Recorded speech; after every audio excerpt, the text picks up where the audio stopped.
Andor is the fourth Star Wars series to launch on Disney+, but it's the best-looking Star Wars show yet.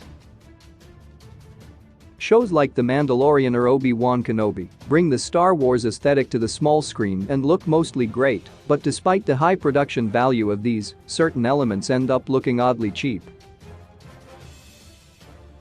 Star Wars has always set a new bar for cinematic spectacle, blazing new trails for visual effects, often creating new technology to get it done. The Mandalorian continued that tradition with the introduction of stagecraft, aka the volume, a soundstage with LED panel walls that has been used in every Star Wars show so far, except for Andor.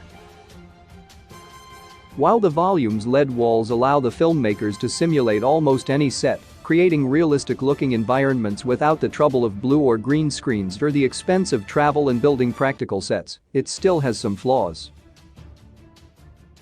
Since Andor is the first Disney+ Star Wars show to eschew the volume in favor of actual location shooting, the series' production value stands in sharp contrast to the other Disney+ Star Wars shows. How Star Wars' use of the volume improves on blue screen and CGI. The volume is a massive leap forward in filmmaking technology in a number of ways. Compared to traditional green screen, the volume creates the near-final look of the scene while it's being shot on set, meaning actors don't have to work solely from their imagination. Directors can make more creative decisions as the scene is shot, and it even makes lighting and reflections look more natural. This is especially convenient for shows like The Mandalorian, where the reflective helmet worn by Din Djarin would typically pose a tedious task for VFX artists of carefully replacing green screen reflections in the helmet. Instead, the helmet reflects the environment pictured on the volume's LED screens, which is far more convenient for everyone involved. The stagecraft technology created with the volume isn't just a product of the screens, though. There's also an interface with the cameras, so the backgrounds shown on the LED walls shift dynamically depending on the camera angle to give a parallax effect to maintain a sense of perspective. With a blue screen, this sort of effect is created in post-production to match camera motion, and while the end result can still be great, depending on the planning and shot design worked out with the director and VFX supervisor, the final look only exists in the imagination of everyone on set. Clearly, the volume is an impressive tool that solves a lot of complications posed by traditional blue screen or green screen, although it's still not a perfect solution. Why Star Wars' use of the volume has limitations. The volume is a huge step forward in many ways, but it's not without its limitations, and sometimes those limitations result in a cheaper-looking end product. Interestingly, many of these issues, as with blue screen and green screen, are less related to the volume's capabilities as a tool and are actually a product of the creative decisions made by filmmakers working with the tool. Foundationally, the biggest issue with stagecraft technology is the fact that it's ultimately still a stage, therefore nearly 100% of the realism is still dependent on the cast and crew.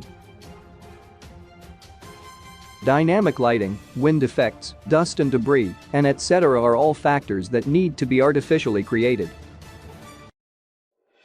Stagecraft technology means the creative team can get more ambitious with the types of scenes they shoot in the volume, but that also raises the bar on accompanying environmental details, making any mismatch seem that much more jarring. This isn't a unique problem to the volume, but the ease of production means the filmmakers put less of a priority on masking the technology in the shots designed as they would with green screen. The fact that the volume is ultimately still a stage also influences the way scenes are staged and blocked. How many actors are actually in the scene, where they stand, where they move, what set elements they interact with, and where the camera is located are all impacted by this. So, while a scene might take place in a large hangar with dozens of stormtroopers walking around in the background, the actual shot may only show a few characters interacting with each other, as they would in a stage play with an exceptionally detailed backdrop, creating a sort of uncanny valley effect where the set appears realistically big, the character and environmental interactions still feel like they're shot on a smaller stage. A similar complication arises when editing scenes, particularly when a character is moving around a location. An example of excellent execution in the volume is Din Djarin's introduction in Chapter 5 of the Book of Boba Fett. The excellently designed shot is an almost 2.5-minute one-er tracking shot featuring an injured Mando limping onto an elevator, taking the elevator up, walking through a nightclub to a VIP room where the camera circles around the table during a conversation before following Mando as he limps back to the elevator and takes it back down. It would be a well-designed shot under any circumstances, but the fact that it was all shot in the volume without an elevator makes it that much more impressive. Conversely, poor shot design and editing creates glaring issues, such as Reva's Parker run across the rooftops in Obi-Wan Kenobi, where there's no consistency to the background and obstacles seemingly appear and disappear, creating massive continuity errors every time the camera cuts to a new angle.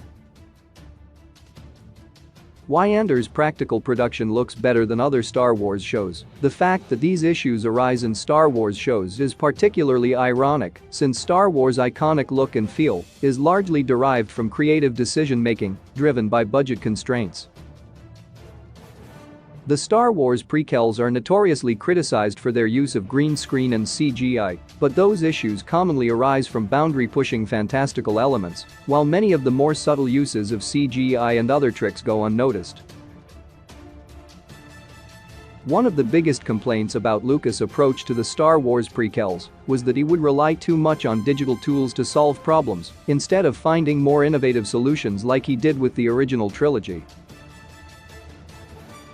Interestingly, we see some of this same dichotomy at play with Andor.